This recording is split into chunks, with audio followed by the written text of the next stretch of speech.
भक्त को आग से क्यों बचा रहे हैं भगवान?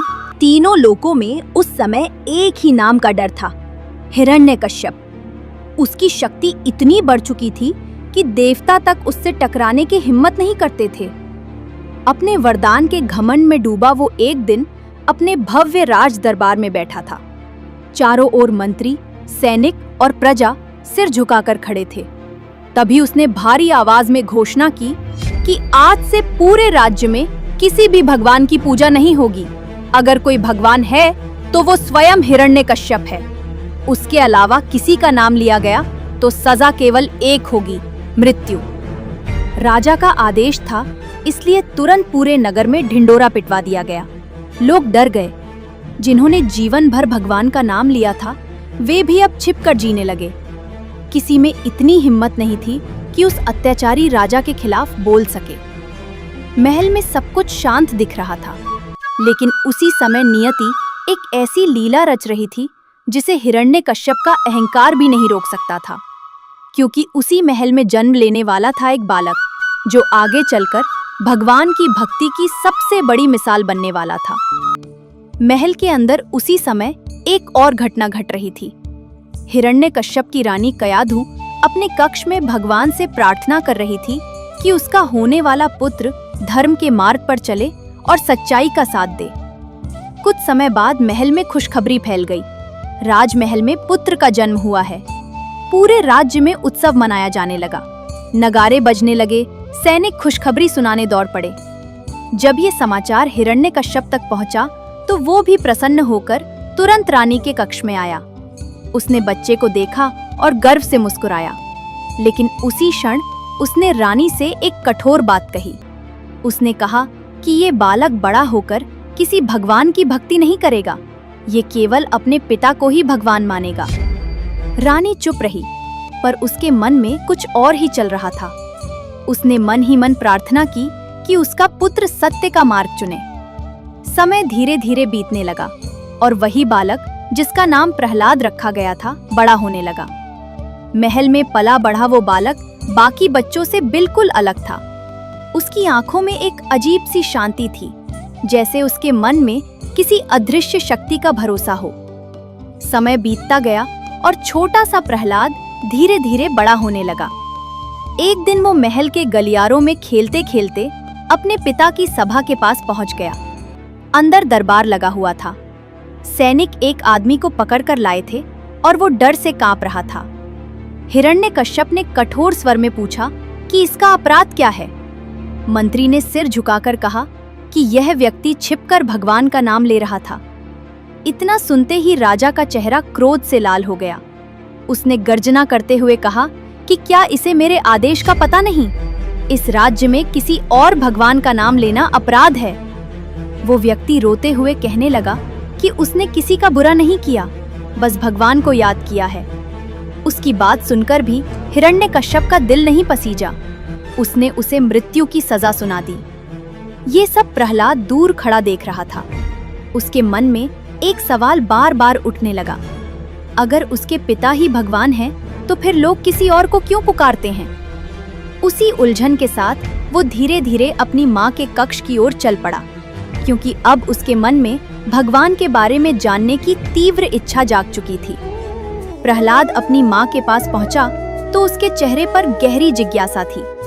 उसने मासूमियत से पूछा, माता, क्या सच में पिताजी ही भगवान हैं? कयाधु कुछ पल के लिए चुप हो गईं। उन्हें समझ नहीं आ रहा था कि अपने छोटे से बेटे को क्या जवाब दें। फिर उन्होंने धीरे से उसे अपने पास बैठाया और प्यार से समझाने लगी कि इस संसार का भगवान कोई राजा या मनुष्य नहीं होता। भगवान वो हैं जिन्होंने पूरी सृष्टि बनाई है, जिनकी इच्छा के बिना एक पत्ता भी नहीं हिलता। प्रहलाद ध्यान से सुन रहा था। उसने फिर पूछा, क्या भगवान किसी को मार भी सकते हैं और बचा भी सकते हैं? कयाधु ने सिर हिलाकर कहा, हाँ बेटा, वही जीवन देते हैं और वही रक्षा भी करते हैं। ये सुनते ही प्रहलाद के मन में एक अजीब सी श्रद्धा जाग उठी। उसे लगा जैसे वो उस अदृश्य शक्ति को जानना चाहता है। उसने थोड़ा डरते हुए अपनी माँ से पूछा, अगर मैं भगवान का नाम लूंगा तो क्या पिताजी मुझसे नाराज हो जाएंगे? कयाधु ने उसके सिर पर हाथ फेरते हुए कहा, डरना मत, इस दुनिया में मारने वाले से बचाने वाला हमेशा बड़ा होता है। बस उसी दिन से प्रहलाद के मन में भगवान के प्रति अटूट विश्वास जन्म ले चुका था। अगले ही दिन से प्रहलाद के व्यवहार में एक बदलाव दिखाई देने लगा। महल के शोर शराबे से दूर वो अक्सर शांत बैठ जाता और आंखें बंद करके धीरे धीरे भगवान का स्मरण करने लगता। उसके होठों से बार बार एक ही मंत्र निकलता, ओम नमो भगवते वासुदेवाय, ओम नमो भगवते वासुदेवाय। उसकी आवाज में ऐसी श्रद्धा थी कि सुनने वाला भी कुछ पल के लिए शांत हो जाए। लेकिन महल की दीवारों के लिए ये सब नया था। एक दिन पहरेदारों ने दूर से ये मंत्र सुना तो वे घबरा गए, क्योंकि राजा के आदेश के बाद किसी की हिम्मत नहीं होती थी कि भगवान का नाम भी ले सके। खबर तुरंत महल के अंदर पहुंचा दी गई। कुछ ही देर में ये बात हिरण्यकश्यप तक भी पहुंच गई कि युवराज अपने कक्ष में बैठकर किसी भगवान का नाम जप रहे हैं। पहले तो उसे विश्वास ही नहीं हुआ, लेकिन जब उसने खुद अपने कानों से वो मंत्र सुना तो उसका चेहरा क्रोध से भर उठा। उसे सबसे ज्यादा चोट इस बात से लगी कि उसके ही महल में उसके ही बेटे ने उसके आदेश की अवहेलना कर दी थी। उसी गुस्से में वो तेज कदमों से प्रहलाद के कक्ष की ओर बढ़ने लगा। दरवाजा जोर से खुला और हिरण्यकश्यप गुस्से से भरा अंदर आ गया। सामने छोटा सा प्रहलाद आंखें बंद किए शांत बैठा था और उसके होठों से धीरे धीरे वही मंत्र निकल रहा था, ओम नमो भगवते वासुदेवाय। कुछ क्षण तक राजा उसे घूरता रहा, फिर तेज आवाज में बोला, प्रहलाद। आवाज सुनकर बालक में आंखें खोली और शांत भाव से अपने पिता की ओर देखने लगा। हिरण्यकश्यप ने क्रोध से पूछा, क्या तुम्हें मेरे आदेश का पता नहीं? इस राज्य में मेरा नाम ही भगवान का नाम है। लेकिन प्रहलाद के चेहरे पर डर की जगह अजीब सी शांति थी। उसने विनम्र स्वर में कहा कि पिता, आप एक शक्तिशाली राजा जरूर है, लेकिन भगवान वो हैं जो सबको जीवन देते हैं और सबकी रक्षा करते हैं। ये सुनते ही हिरण्यकश्यप का क्रोध और बढ़ गया। उसे विश्वास ही नहीं हो रहा था कि उसका अपना पुत्र उसके सामने किसी और भगवान की बात कर रहा है। कुछ पल तक वो प्रहलाद को देखता रहा, जैसे समझने की कोशिश कर रहा हो कि आखिर इस छोटे से बालक में इतनी हिम्मत आई कहाँ से। फिर उसने चेतावनी भरे स्वर में कहा कि अगर उसने दोबारा उस भगवान का नाम लिया तो परिणाम बहुत भयानक होगा। लेकिन प्रहलाद के मन में अब डर की जगह भक्ति ने जगह बना ली थी। अगले दिन पूरे राजमहल में एक अजीब सा माहौल था। सैनिकों को आदेश दिया गया कि युवराज प्रहलाद को दरबार में लाया जाए। जैसे कोई अपराधी पेश किया जाता है, वैसे ही उसे सभा के बीच खड़ा कर दिया गया। चारों ओर मंत्री, सैनिक और दरबारी खड़े थे और बीच में सिंहासन पर बैठा था हिरण्यकश्यप। उसकी आंखों में क्रोध साफ दिखाई दे रहा था। उसने गहरी आवाज में पूछा, प्रहलाद, आखिरी बार पूछ रहा हूँ, क्या तुम मुझे भगवान मानते हो? पूरा दरबार शांत हो गया। सबको लगा कि छोटा सा बालक डर जाएगा, लेकिन प्रहलाद ने बिना घबराए धीरे से कहा कि जो जन्म लेता है और एक दिन मर जाता है, वो भगवान कैसे हो सकता है? ये सुनते ही दरबार में हलचल मच गई। किसी ने कल्पना भी नहीं की थी कि एक बच्चा इस तरह राजा को जवाब देगा। हिरण्यकश्यप की मुट्ठियां भीज गईं। उसने गर्व से अपने वरदानों का बखान करना शुरू किया कि उसे कोई दिन में नहीं मार सकता, रात में नहीं मार सकता, न धरती पर, न आकाश में, न किसी अस्त्र से, न किसी शस्त्र से। उसे लगता था कि अब इस दुनिया में कोई भी उसे छू भी नहीं सकता। लेकिन प्रहलाद के चेहरे पर अब भी वही शांति थी, जैसे उसे किसी और शक्ति पर पूरा भरोसा हो। दरबार में फैले सन्नाटे के बीच हिरण्यकश्यप का धैर्य टूटने लगा। उसे लग रहा था कि अगर आज उसने अपने ही बेटे को नहीं रोका तो पूरा राज्य उसके आदेश को हल्के में लेने लगेगा। उसने क्रोध में आकर मंत्रियों की ओर देखा और कठोर स्वर में आदेश दिया कि इस बालक का अभिमान अभी तोड़ा जाए। सैनिक तुरंत आगे बढ़े और प्रहलाद को पकड़कर सभा से बाहर ले जाने लगे। रास्ते में कई लोग खड़े थे। कुछ को उस मासूम बालक पर दया आ रही थी और कुछ डर के कारण चुप थे। थोड़ी देर बाद सैनिक उसे एक अंधेरी कोठरी के पास ले आए, जिसके अंदर जहरीले सांप भरे हुए थे।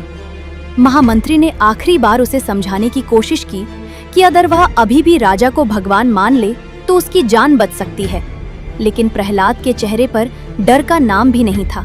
उसने शांत स्वर में कहा कि जिसे वह याद करता है वही उसकी रक्षा करेगा। फिर उसने आंखें बंद कर ली और पूरे विश्वास के साथ मंत्र जपने लगा। ओम नमो भगवते वासुदेवाय, ओम नमो भगवते वासुदेवाय। सैनिकों ने दरवाजा खोला और उसे सांपों से भरी उस कोठरी के अंदर धक्का दे दिया। दरवाजा बंद होते ही वहां खड़े लोग सोचने लगे कि अब इस बालक को कोई नहीं बचा सकता। कोठरी का भारी दरवाजा बंद हो गया और बाहर खड़े सैनिक इंतजार करने लगे कि अब अंदर से चीखने की आवाज आएगी, लेकिन अंदर का दृश्य कुछ और ही था। प्रहलाद शांत बैठा था, आंखें बंद थीं और उसके होठों पर वही मंत्र था, ओम नमो भगवते वासुदेवाय, ओम नमो भगवते वासुदेवाय। चारों तरफ फुफकारते हुए जहरीले सांप उसके करीब आने लगे। कोई भी सामान्य व्यक्ति होता तो डर के मारे कांप उठता, लेकिन उस छोटे से बालक के चेहरे पर जरा सा भी भय नहीं था। तभी एक अजीब सा चमत्कार हुआ। जो सांप उसे डसने के लिए आगे बढ़ रहे थे, वही धीरे धीरे शांत होने लगे। कुछ उसके पास आकर लिपट गए, लेकिन उसे नुकसान पहुंचाने की जगह जैसे किसी अदृश्य शक्ति के सामने झुक गए हों। पहरेदार जब झरोखे से अंदर झांककर देखने लगे तो वे दंग रह गए। उन्हें विश्वास ही नहीं हुआ कि जिस कोठरी में कोई भी जीवित नहीं बच सकता, वहां यह बालक सुरक्षित बैठा भगवान का नाम ले रहा है। ये खबर तुरंत दरबार तक पहुंचाई गई। उधर सिंहासन पर बैठा हिरण्यकश्यप पहले से ही परिणाम सुनने के इंतजार में था। उसे पूरा विश्वास था कि इस बार प्रहलाद का अंत हो चुका होगा, लेकिन जो खबर आने वाली थी वह उसके अहंकार को और भड़काने वाली थी। दरबार में खड़े खड़े हिरण्यकश्यप परिणाम सुनने का इंतजार कर रहा था। तभी घबराया हुआ महामंत्री दौड़ता हुआ अंदर आया। राजा ने मुस्कुराते हुए पूछा, तो खत्म हो गया ना वह? लेकिन मंत्री के चेहरे के भाव कुछ और ही कहानी बता रहे थे। उसने कांपती आवाज में कहा कि महाराज, कुछ अजीब हुआ है। जैसे ही प्रहलाद को सांपों के बीच फेंका गया, कुछ तो उसके आसपास ऐसे बैठ गए जैसे उसकी रक्षा कर रहे हों। ये सुनते ही हिरण्यकश्यप का चेहरा क्रोध से तमतमा उठा। उसे यकीन ही नहीं हो रहा था कि उसकी आज्ञा के बाद भी कोई शक्ति उसके आदेश को चुनौती दे रही है। उसने तुरंत सैनिकों को आदेश दिया कि प्रहलाद को फिर से दरबार में लाया जाए। थोड़ी ही देर में वह बालक फिर उसके सामने खड़ा था, शांत, निडर और पहले की तरह स्थिर। हिरण्यकश्यप ने उसे घूरते हुए कहा कि लगता है उसे अपने में भगवान पर बहुत भरोसा है। फिर उस नोरा लेकर आगे आया। राजा बोला कि अगर उसका भगवान सच में उसे बचा सकता है तो वह अभी यह जहर पीकर दिखाए। दरबार में खड़े सभी लोग सांस रोककर उस क्षण को देखने लगे। दरबार में सन्नाटा छा गया। सबकी नजर उस छोटे से बालक पर टिक गई जिसके सामने जहर से भरा कटोरा रखा था। हिरण्यकश्यपा के चेहरे पर घमंड भरी मुस्कान थी। उसे पूरा विश्वास था कि इस बार प्रहलाद बच नहीं पाएगा। उसने कठोर आवाज में कहा, चलो अब अपने भगवान को याद करो और ये जहर पी लो। लेकिन प्रहलाद बिल्कुल शांत था। उसने कटोरे को अपने हाथ में लिया, आंखें बंद की और पूरे विश्वास के साथ मंत्र जपने लगा, ओम नमो भगवते वासुदेवाय। दरबार में खड़े लोग सोच रहे थे कि अब ये बालक गिर पड़ेगा, पर जैसे ही प्रहलाद ने वो जहर पिया, कुछ पल के लिए सब थम गया। फिर सबकी आंखें हैरानी से फैल गईं। प्रहलाद बिल्कुल ठीक खड़ा था, जैसे कुछ हुआ ही ना हो। ये दृश्य देखकर हिरण्यकश्यपा के क्रोध की सीमा टूटने लगी। उसे लगने लगा कि कोई अदृश्य शक्ति बार बार उसके सामने खड़ी हो रही है। हिरण्यकश्यपा अब अपना धैर्य खो चुका था। बार बार की असफलता ने उसके क्रोध को और भड़का दिया था। वो समझ नहीं पा रहा था कि ये छोटा सा बालक उसकी हर सजा से कैसे बच जाता है। तभी दरबार में उसकी बहन होलिका आई। उसके चेहरे पर अजीब सी मुस्कान थी। उसने कहा कि भैया, आप व्यर्थ परेशान हो रहे हैं। आपको शायद याद नहीं, मुझे ब्रह्मा से वरदान मिला है कि अग्नि मुझे जला नहीं सकती। अगर आप चाहें तो मैं इस समस्या का अंत कर सकती हूँ। हिरण्यकश्यपा की आंखों में चमक आ गई। तुरंत आदेश दिया गया और महल के बाहर लकड़ियों का बड़ा ढेर लगाया गया। होलिका प्रहलाद को अपनी गोद में लेकर उस चिता पर बैठ गई। चारों तरफ लोग खड़े थे। सबको लग रहा था कि अब प्रहलाद का अंत निश्चित है। अग्नि जलाई गई और कुछ ही क्षण में लपटें आसमान छूने लगीं। लेकिन उस भयंकर आग के बीच भी प्रहलाद शांत था।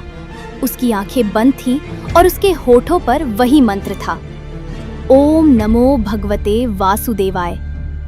धीरे धीरे आग और भड़कती गई, मगर तभी एक अजीब सा दृश्य सामने आया।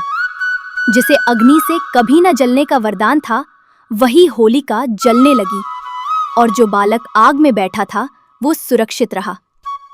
ये दृश्य देखकर आसपास खड़े लोग स्तब्ध रह गए। होलिका को जलते देख पूरा माहौल बदल गया। जो लोग कुछ देर पहले प्रहलाद के अंत का इंतजार कर रहे थे, वे अब डर और हैरानी से एक दूसरे को देखने लगे। आग धीरे धीरे शांत हुई तो सबने देखा कि प्रहलाद सुरक्षित बैठा है और होलिका भस्म हो चुकी है। ये खबर जैसे ही हिरण्यकश्यपा तक पहुंची, उसका क्रोध चरम पर पहुंच गया। उसे अब साफ समझ आने लगा था कि कोई अदृश्य शक्ति उसके बेटे की रक्षा कर रही है, मगर उसका अहंकार मानने को तैयार नहीं था। उसने दांत भींचते हुए कहा कि अब वो खुद इस बालक का अंत करेगा। अब न कोई सैनिक होगा, न कोई और उपाय। इस बार वो स्वयं प्रहलाद को मारेगा। दरबार में खड़े लोग ये सुनकर सहम गए, क्योंकि जब हिरण्यकश्यपा खुद मैदान में उतरता था तो विनाश निश्चित माना जाता था। अगले ही क्षण हिरण्यकश्यपा गुस्से में प्रहलाद के सामने आकर खड़ा हो गया। उसकी आंखों में आग जल रही थी। उसने प्रहलाद से कहा कि अब बहुत हो चुका, आज देखता हूँ तेरा भगवान तुझे कैसे बचाता है। प्रहलाद फिर भी शांत था। उसने बिना डर के कहा कि भगवान हर जगह है और वही उसकी रक्षा करेंगे। ये सुनकर हिरण्यकश्यपा और भड़क गया। उसने आसपास देखा और पास खड़े एक विशाल लोहे के खंभे की ओर इशारा करते हुए बोला, अगर तेरा भगवान हर जगह है तो क्या वो इस खंभे में भी है? दरबार में खड़े सभी लोग उस खंभे की ओर देखने लगे। प्रहलाद ने पूरी श्रद्धा से कहा कि भगवान तो कण कण में है, यहाँ भी है। बस यही सुनना बाकी था। हिरण्यकश्यपा का क्रोध फट पड़ा। उसने निर्णय कर लिया कि अब इसी खंभे के पास इस बालक की कहानी खत्म कर देगा। दरबार में डर और उत्सुकता दोनों फैल गईं, क्योंकि अब कुछ असाधारण होने वाला था। हिरण्यकश्यपा क्रोध से भरा उस विशाल खंभे के पास पहुंचा। उसने जोर से हंसते हुए प्रहलाद से कहा, अगर तेरा भगवान सच में हर जगह है तो उसे इस खंभे से बाहर आने को कह। दरबार में खड़े लोग सांस रोके ये सब देख रहे थे, लेकिन प्रहलाद के चेहरे पर जरा भी डर नहीं था। उसने शांत स्वर में कहा कि भगवान सच में हर जगह है और अपने भक्त की रक्षा के लिए कहीं से भी प्रकट हो सकते हैं। ये सुनते ही हिरण्यकश्यप का अहंकार और भड़क उठा। उसने गुस्से में आकर अपनी मुट्ठी से उस खंभे पर जोरदार प्रहार किया। जैसे ही प्रहार हुआ, पूरे महल में भयानक गर्जना गूंज उठी। ऐसा लगा मानो धरती तक कांप गई हो। खंभे के अंदर से अजीब सी आवाज आने लगी और दरबार में खड़े लोग डर के मारे पीछे हटने लगे। किसी को समझ नहीं आ रहा था कि आखिर होने क्या वाला है। लेकिन अगले ही पल जो हुआ, उसने पूरे ब्रह्मांड का इतिहास बदल दिया। खंभे के अंदर से आती गर्जना अचानक इतनी तेज हो गई कि पूरा महल कांपने लगा। दरबार में खड़े सैनिक डरकर पीछे हटने लगे। किसी ने आज तक ऐसी आवाज नहीं सुनी थी। अगले ही क्षण वो विशाल खंभा जोर से फटा और उसके अंदर से एक अद्भुत और भयानक रूप प्रकट हुआ। आधा शरीर मनुष्य का और आधा सिंह का। आंखों में अग्नि जैसी चमक, लंबे नाखून और भयंकर गर्जना। ये भगवान का नरसिंह अवतार था। उन्हें देखते ही पूरा दरबार भय से कांप उठा। हिरण्यकश्यप भी एक पल के लिए सन्न रह गया, लेकिन उसका अहंकार अभी भी बाकी था। उसने गर्व से कहा कि उसे किसी से डर नहीं लगता, क्योंकि उसे ऐसा वरदान मिला है कि उसे कोई मार ही नहीं सकता। लेकिन नरसिंह भगवान शांत नहीं हुए। उन्होंने तुरंत हिरण्यकश्यप को पकड़ लिया और महल के द्वार की ओर बढ़ने लगे, जैसे अब उसके अहंकार का अंत होने वाला हो। भगवान नरसिंह हिरण्यकश्यप को पकड़कर महल के दरवाजे की दहलीज पर ले आए। उस समय सूर्य ढल रहा था, न पूरा दिन था और न ही पूरी रात। नरसिंह भगवान ने उसे अपनी जांघों पर उठा लिया। हिरण्यकश्यप अभी भी अपने वरदान का घमंड कर रहा था। उसे लग रहा था कि कोई उसे मार ही नहीं सकता, लेकिन भगवान की लीला अब शुरू हो चुकी थी। नरसिंह न पूरी तरह मनुष्य थे, न ही पूरा पशु। उन्होंने किसी अस्त्र या शस्त्र का उपयोग नहीं किया। अपने तीखे नाखूनों से ही उन्होंने हिरण्यकश्यप का अंत कर दिया। उसी क्षण उसका सारा अहंकार खत्म हो गया। दरबार में खड़े लोग ये दृश्य देखकर स्तब्ध रह गए।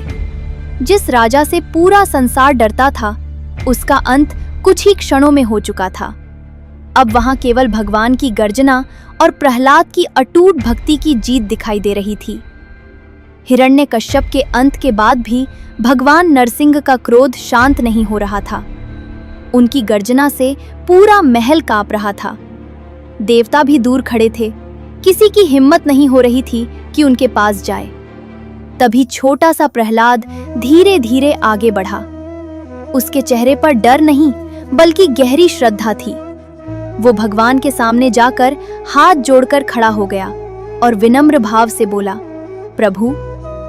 अपने भक्त की आवाज सुनते ही नरसिंह भगवान का क्रोध शांत होने लगा। उन्होंने प्रेम से प्रहलाद की ओर देखा। उस क्षण सबको समझ आ गया कि सच्ची भक्ति कैसी होती है।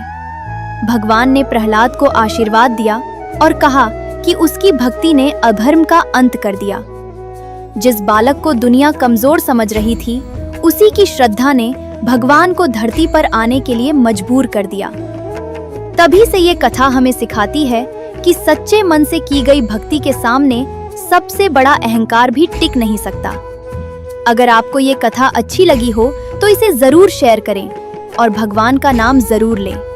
ओम नमो भगवते वासुदेवाय। जगन्नाथ ज्ञान लोक चैनल अगर आपको अच्छा लगा हो तो इसको सब्सक्राइब जरूर करके जाना।